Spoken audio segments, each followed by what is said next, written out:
Bonsoir tout le monde, je suis ravie que ce soit Noël et vraiment contente de pouvoir passer un peu de temps avec vous chez moi. Ginger est déjà à l'intérieur, alors veuillez rentrer, nous allons avoir une bonne conversation à propos de Noël.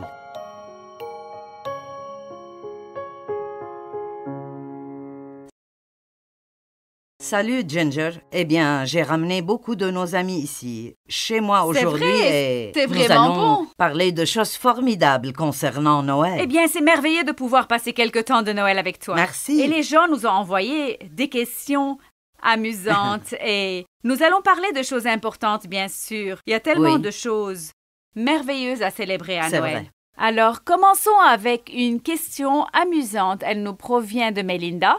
Elle demande « Qu'est-ce que tu aimes le plus à propos de Noël? Jésus. » Tu vois, c'est la réponse parfaite. C'est la chose à garder en tête, que c'est vraiment le sens de Noël. Tout à fait. Et pour dire vrai, parfois les gens se sentent frustrés contre eux-mêmes parce que ils essayent de faire tellement de choses pour Noël et C'est vrai. ils oublient que Jésus est la vraie raison pour laquelle nous célébrons. Oui. Eh bien, ça me fait penser à tous ces gens qui se retrouvent tellement stressés dans la période de Noël parce qu'ils essayent d'avoir tout à la perfection. C'est vrai. Et puis, ils se retrouvent déçus parce qu'ils n'arrivent pas à réaliser leurs attentes. Oui. Tu avais une famille, des enfants, un ministère et toutes ces choses qui arrivaient en même temps. Comment tu as fait pour équilibrer toutes ces choses en t'assurant que tu gardes le point central là où il faut à Noël? Bien, je suppose que chaque personne planifie ses traditions de Noël ou les choses qu'ils font à Noël d'une façon différente. Mais ma façon ressemble à un cheminement. J'ai grandi dans une famille dysfonctionnelle et donc Noël n'était pas quelque chose de spécial. Mon père était contre l'achat de cadeaux, il pensait que tout le monde essayait de vous prendre votre argent. Donc il n'y avait pas beaucoup d'achats de cadeaux.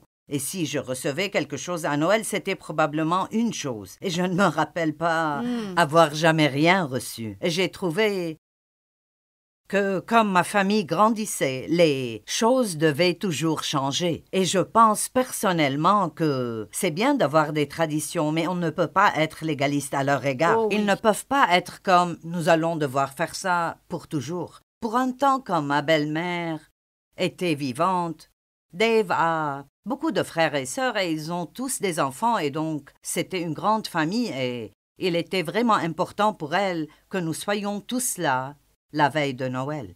Et donc, pendant des années, nous allions chez elle, la veille de Noël, et puis il y avait une réunion à l'église, à minuit, où tout le monde participait, et donc tout le monde restait réveillé. Nous essayions de garder les enfants réveillés, et nous allions à cette réunion de minuit, et puis nous rentrions vers les 2 heures du matin. Oui. Et nous avons fait ça vraiment jusqu'à sa mort. Et là, beaucoup d'entre nous avaient grandi ou même avaient des enfants eux-mêmes et nous voulions avoir nos propres célébrations de Noël. Et c'est une transition Oui, difficile, ça n'est-ce l'est. pas? Et puis pour beaucoup d'années, je ne sais plus combien, tout le monde venait chez nous pour la veille de Noël et ça commençait vers 10 heures du matin. Il y avait beaucoup d'échanges de cadeaux et on mangeait encore et on riait et on parlait et il restait aussi longtemps qu'ils le voulaient. Mais quand mes enfants ont eu l'âge de se marier, j'ai voulu m'assurer que je ne mettais pas de pression sur eux parce que maintenant, ils avaient d'autres responsabilités avec leurs beaux-parents. Je ne leur ai jamais dit « Si vous n'êtes pas chez moi la veille de Noël parce que c'est notre tradition, je vais me mettre en colère contre vous. » Je crois que beaucoup de gens font ça avec leurs enfants et c'est vraiment irrationnel, surtout quand nous célébrons la naissance de Jésus qui nous dit de marcher dans l'amour. Et Oui. donc, ce qu'on a fini par faire, après que tous se soient mariés, c'est qu'on commençait toujours à 10 heures du matin. Mais quand il était près de 2 heures de l'après-midi, ils rentraient tous chez eux pour se reposer un peu, et puis ils allaient chez leurs beaux-parents. C'est bien. Parce qu'ils voulaient célébrer Noël chez eux. Mais après, nous avons commencé à célébrer chez ma fille, parce qu'ils avaient tous de petits-enfants, et sa maison était adaptée aux enfants, et il y avait tous ses jouets, et donc on a fait ça. Cette année, pour la première fois, nous allons devoir changer de nouveau parce que nos petits-enfants sont devenus adultes et certains vont devoir travailler la veille de Noël. Donc maintenant, nous faisons notre célébration familiale le dimanche avant Noël. Ah Mais mes enfants viennent chez moi. Parfois 1 ou 2 semaines avant Noël et nous avons un dîner ensemble et je leur donne leurs cadeaux et ils me donnent mes cadeaux parce que pour dire vrai, la veille de Noël, il y a tellement d'enfants et tous déchirent les papiers d'emballage et les jettent dans toutes les directions et ce n'est pas vraiment agréable pour nous d'échanger nos cadeaux. Et donc nous jouons à quelque jeu ou quelque chose comme ça. Le plus important à Noël, c'est d'être ensemble. Mais il faut se rappeler de ne pas tellement compliquer les choses, au point d'être frustré en essayant de préparer le dîner parfait, en nous assurant de ne pas offenser quiconque. Et beaucoup de gens vont acheter des cadeaux qu'ils n'ont même pas envie d'acheter. Ils s'endettent en les achetant. Et ce n'est pas nécessaire non plus. Oui, j'aime ce que tu as dit, comme quoi ça va si les traditions changent. Oui. Et nos vies changent, nos familles changent, et ça va si ce que nous C'est vrai. aimions à Noël change aussi et il y aura quelque chose d'autre que nous allons Oui. aimer. Il y a beaucoup de personnes qui sentent que... Et c'est vraiment difficile quand quelque chose a changé dramatiquement. Peut-être que vous avez vécu un divorce ou vous avez perdu un être cher. C'est vrai. Mais de savoir qu'avec le temps, de nouvelles traditions vont commencer. C'est vrai. Et vous allez en jouir de nouveau. Je sais qu'une partie des traditions de Noël est de cuisiner et faire des gâteaux. J'ai bien pensé avoir senti des gâteaux quand je suis arrivée Oui. ici. Eh bien, tu t'imagines des choses. Je n'ai jamais fait ça. J'étais moi dans non le plus. ministère pour la plus grosse partie de ces années et je n'avais pas le temps. Même quand nous célébrions la veille de Noël chez moi, notre maison à Dave et moi, quelqu'un d'autre faisait la cuisine et l'amenait avec Dis-leur eux. ce que Dave dit de tes biscuits. Oh, je vais le faire. Dave m'a demandé ce que nous allions faire avec cet épisode et de quoi j'allais parler. J'ai dit, oh, je vais leur raconter à propos de tous les petits gâteaux que je fais. Et la dinde, et il a dit, tu vas leur dire que les petits gâteaux sont invisibles. Et donc, J'aime même ça. avec ça, je ne veux plus voir les gens en train de se mettre sous pression Tout à fait. d'être un certain genre de personne à Noël alors qu'ils n'ont pas le don ou le désir de le faire. C'est tellement libérant. C'est vraiment Donc, tu n'as bon. pas besoin de faire des petits gâteaux. Merci. En fait, quand je faisais de petits gâteaux, personne ne voulait en manger. Et j'ai compris que ce n'était pas mon Ce truc. n'est pas mon truc non plus. Tu as mentionné que dans ton enfance, les Noëls, spécialement quand tu étais très petite, étaient très différents et très difficiles. Est-ce qu'il y a eu un temps pour toi où Noël a changé? Un temps où cette célébration est devenue quelque chose de différent de ce que c'était? Eh bien, quand j'étais petite, tu sais, avec ce que je vivais, Noël n'était pas vraiment très spécial pour moi. Oui. Et je n'étais pas... Ma famille n'était pas de celles qui allaient à l'église ou une famille spirituelle. Et donc, évidemment, quand j'ai commencé ma propre relation avec Jésus et j'ai appris sur lui, c'est devenu plus spécial. Mais je pense que nous devons tous nous rappeler ce que c'est vraiment parce qu'il y a tellement d'autres choses qui se passent. Les gens sont tellement occupés en ce temps-là de l'année et j'entends beaucoup de gens dire « Je suis content que les fêtes sont terminées ». Tu entends ça Oh aussi? oui, Les j'entends ça fêtes tout sont le temps. terminées et on peut reprendre la vie Ouais. normale. On n'a pas à laisser les choses devenir comme ça. Si Oui. nous allons célébrer la naissance de Jésus, alors ça doit être une belle occasion et ce ne peut pas l'être si c'est trop compliqué. C'est vrai. J'ai parlé tout à l'heure de ne pas acheter des cadeaux et nous endetter pour acheter des cadeaux. Oui. Je veux vraiment encourager les gens avec ça, parce que il n'y a vraiment pas de mal si vous êtes dans une situation financière difficile. Il n'y a aucun mal à dire aux personnes à qui vous achetiez des cadeaux auparavant ou qui s'attendent à un cadeau « Je veux juste dire que nous sommes un peu à court d'argent et donc je ne vais pas pouvoir t'acheter un cadeau. » Mais je t'aime et le temps viendra où je pourrai faire ça de nouveau. Oui. C'est une deuxième pression que les gens n'ont pas besoin de se mettre sous la pression C'est vrai. de devoir faire ça. Mais tu sais, Jésus est le plus grand cadeau. Et donc la raison pour laquelle nous nous offrons des cadeaux de Noël, les uns les autres, est parce qu'il est le plus merveilleux cadeau qui soit. Oui. Et donc, même en offrant des cadeaux, il faut nous rappeler ça.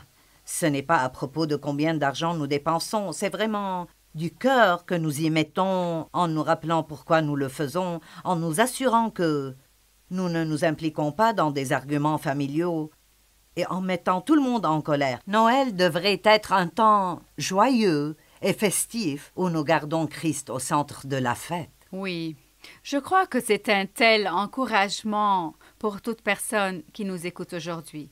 En revenant à la blague de Dave et des petits gâteaux, il y a cette question ici que j'aime bien et je crois que tu vas l'apprécier. Ils veulent la recette de mes gâteaux favoris. Il y a quelqu'un qui a demandé quel était ton dessert favori à Noël.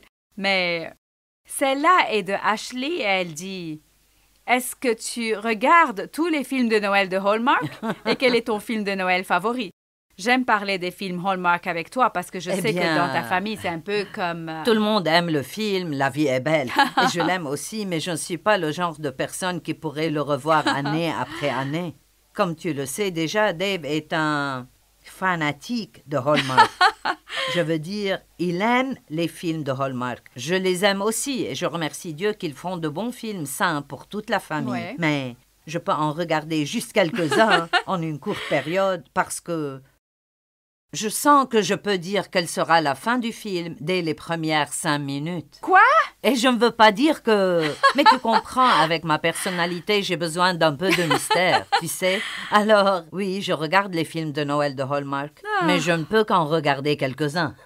Oui, et Dave aime aussi les musiques de Noël, n'est-ce pas? Oh oui, il aime... Je veux dire, Dave pourrait écouter les chants de Noël tout le long de l'année. Nous vivons près de Branson, Missouri, qui est un grand centre de divertissement c'est un endroit où il est États-Unis, agréable d'être à Ils ont Noël. tous ces spectacles-là. Et cette année, Dave voudrait qu'on y aille, la 2e semaine de décembre, pour qu'il puisse voir tous les spectacles de Noël. Ah. Et j'ai dit, Dave, je ne sais pas combien de fois je peux écouter Jingle Bells en une semaine. Nous allons devoir faire un compromis, là. Tout est dans le compromis. Mais Dave aime absolument Noël. Il aime les lumières, il aime les arbres, il aime les films. Tu sais, Hallmark produit des films de Noël en juillet et il les regarde tous en juillet. Je veux dire, nous pouvons avoir 30 films de Noël préenregistrés dans nos appareils. Mais c'est une très belle saison. Eh bien, en parlant de Branson et leur spectacle de Noël, je vais te raconter une blague de Noël. Oh! C'est à peu près à ce niveau-là.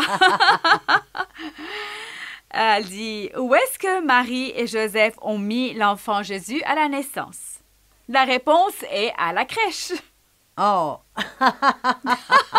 Je vais rire par politesse.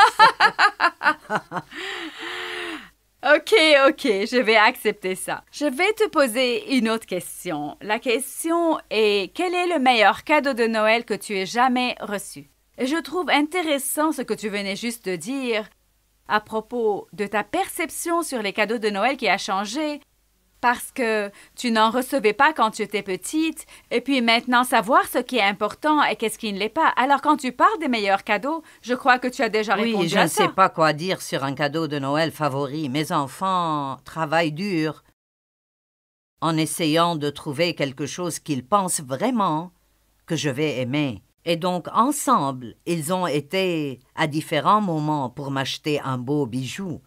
Mais pour moi, ce n'est pas tellement combien ça coûte, mais c'est l'amour qui est derrière.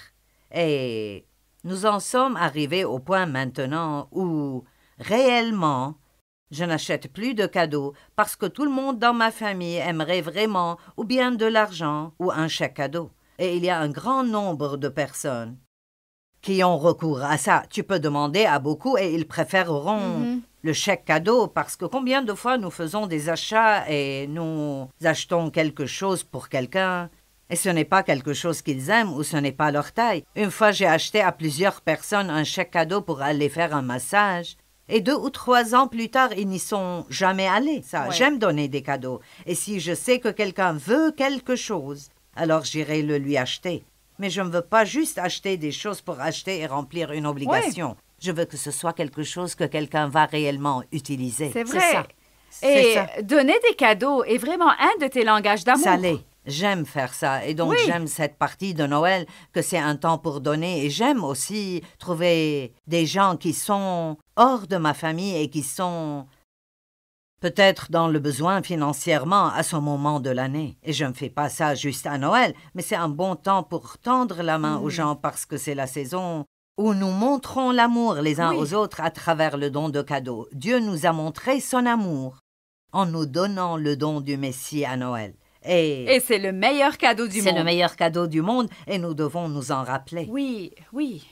Je me rappelle quand mes enfants étaient petits, on essayait toujours de trouver des moyens de les aider à comprendre l'importance. Parce que tu sais, il y a les cadeaux et on s'amuse et on essaie de trouver des opportunités d'aider une autre famille ou autre. Oui. Je sais que pendant toute l'année, tu encourages les gens à être une bénédiction pour les autres, mais je pense que le moment est opportun maintenant. Comment veux-tu les encourager à se concentrer sur la saison et non sur eux-mêmes? Concentrez-vous sur Noël et ne mettez pas vos attentes dans ce que les gens devraient vous donner comme cadeau. J'ai acheté un cadeau pour toi et tu ne m'as rien acheté. Ce sont ces choses-là qui réellement, si vous donnez un cadeau et c'est un véritable don, alors ne l'offrez pas en vous attendant à recevoir de retour.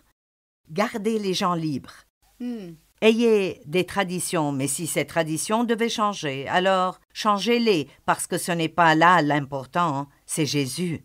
Si vous ne pouvez pas vous permettre d'acheter quelque chose pour quelqu'un, dites-le lui et ne soyez pas embarrassés. Tout le monde passe par des temps différents comme ça. La bonne nouvelle est que nous devons célébrer Noël chaque jour. Et je veux dire par là que nous devons célébrer Christ chaque jour. Et j'aime faire ça. J'aime le garder au centre de mon cœur et au centre de ma vie tout le temps. Et je ne crois pas que Noël soit le seul moment où on offre de cadeaux. Je crois que nous devons toujours rechercher à rendre les gens heureux, et une des façons de vous assurer que vous allez les rendre heureux, c'est en leur offrant un beau cadeau. Et nous devons toujours nous occuper des pauvres et des nécessiteux.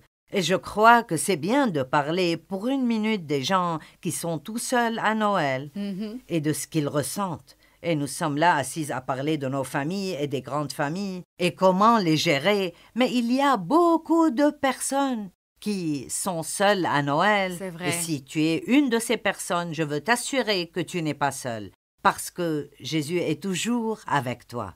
Et peut-être que tu dis, mais ce n'est pas la même chose que d'avoir des gens autour de toi. Mais tu sais, si tu es une de ces personnes, peut-être que tu pourrais prendre l'initiative de chercher quelqu'un d'autre qui est tout seul aussi, et au lieu de t'asseoir et d'attendre l'invitation, sois toi-même l'invitation, sois la personne qui invite. Ou bien tu peux aider dans une mission quelconque où ils servent des repas. Tu peux faire quelque chose pour t'impliquer d'une manière différente si tu n'as pas de grande famille autour de toi. Oui, ça c'est un grand encouragement parce qu'il y a beaucoup de gens qui trouvent les fêtes un temps assez difficile. Tout à fait. Il y a beaucoup de personnes qui pensent au suicide en cette saison de l'année. Oui. Et j'en suis sûre, si vous êtes vraiment malade, ça rend les choses encore plus difficiles parce que vous vous sentez mal. Et donc, c'est un temps festif pour beaucoup de gens, mais pour certains, c'est probablement triste. Mais nous devons toujours nous rappeler dans nos cœurs que Dieu nous a donné le plus grand cadeau possible, qui est Jésus.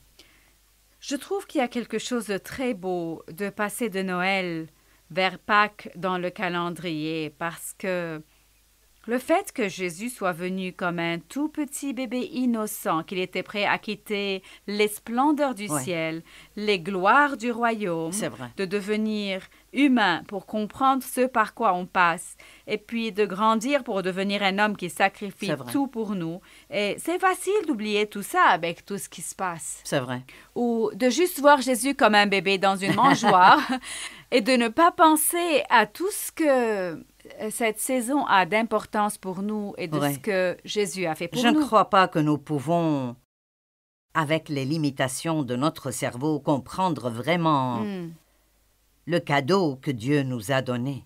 Et je suis sûre que nous ne pourrons jamais comprendre vraiment l'amplitude des souffrances de Jésus quand il est mort sur la croix pour nous et a pris tous nos péchés à notre place. Et je pensais à quand il a dit « Mon Dieu, pourquoi m'as-tu abandonné ?» Et donc, nous avons réellement le Fils de Dieu, ou plutôt Dieu lui-même, parce que c'était Dieu en Christ. Et donc nous avons Dieu qui a pris toute cette souffrance sur lui-même pour que nous puissions être libres. Et donc, j'ai toujours pensé, si Jésus a fait tout cela pour nous, le moins qu'on puisse faire est d'être heureux à Noël et ne pas être grincheux et être frustré parce qu'on n'a pas reçu le cadeau que nous souhaitions ou parce que quelqu'un que nous aurions aimé avoir avec nous n'a pas pu se joindre à nous. Ça devrait être un temps où nous honorons Dieu et nous concentrons sur lui. Oui, et prenons la décision d'honorer cet engagement que nous prenons. Bien, Joyce, je sais que tu as un message de Noël que tu voudrais envoyer à tout le monde. Et c'était vraiment gentil de ta part de nous inviter chez toi et c'était un plaisir de passer du temps avec toi. Nous apprécions vraiment ça. Je te remercie d'être venu aussi. Et je suis très contente que vous ayez pu passer ce temps avec moi ici, chez moi. Et j'espère qu'on ait dit des choses qui vous ont béni et peut-être qui vous ont libéré quelque part quand vous sentiez que vous étiez sous un certain joug et que vous vouliez être libre. Et je veux prier pour vous. Et restez à l'écoute parce que j'ai quelque chose de très important à vous dire. Père, je prie pour toutes les personnes à propos de leur célébration de Noël, qu'ils soient tous en paix et dans le confort, et qu'ils puissent faire tout ce qu'ils ont besoin de faire sans être pris dans l'engrenage de toutes ces choses. Aide-les à se rappeler que le vrai sens de Noël est toi et absolument rien d'autre. Laisse-les garder Jésus au centre de la fête. Je te le demande au nom de Jésus. Maintenant, nous parlions de Jésus aujourd'hui et beaucoup d'entre vous ont déjà Jésus dans leur vie. Vous l'avez dans votre cœur comme votre Sauveur et Seigneur. Mais je sais qu'il y a beaucoup qui nous regardent qui ne l'ont pas fait. Et réellement, quand nous parlons d'être sauvés ou d'être nés de nouveau, la Bible dit « Vous devez naître de nouveau pour pouvoir passer l'éternité avec Dieu ».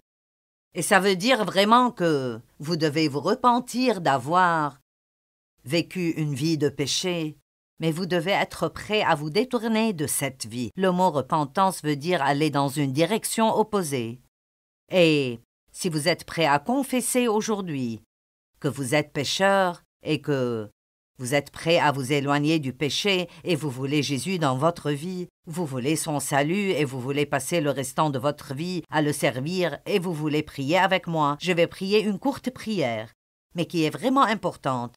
Et je veux que vous priez avec moi, et puis il y aura un numéro sur votre écran que vous pourrez appeler. Et un de nos opérateurs pourra prier avec vous davantage. Nous vous enverrons un petit livret sur comment commencer votre vie avec Jésus. Mais le meilleur cadeau est Jésus. Et si vous ne l'avez pas dans votre vie ou dans votre cœur, il veut vous donner le don de lui-même aujourd'hui. Et croyez-moi, ça va vous changer la vie. Alors je vais prier juste quelques mots à la fois et vous pouvez prier à haute voix après moi.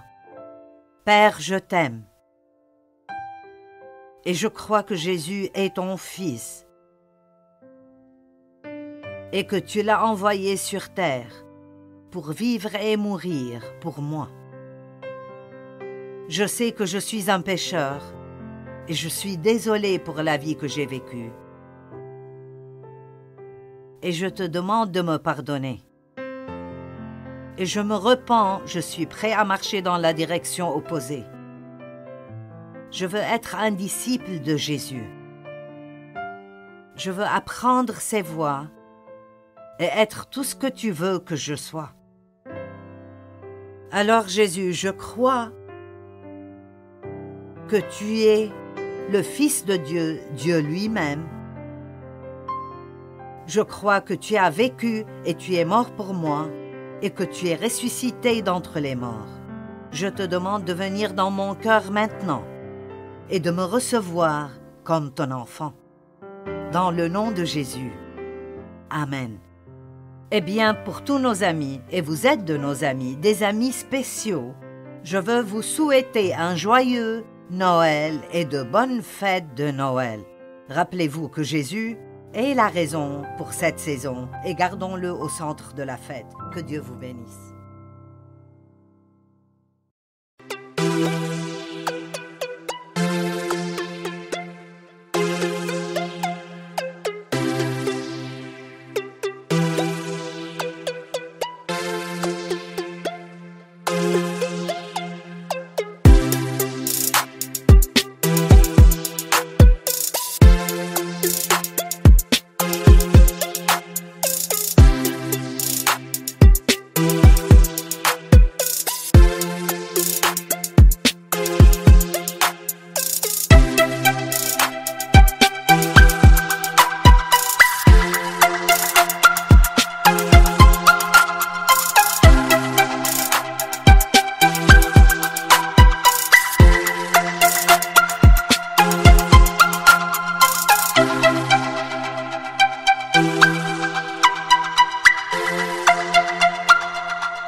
What?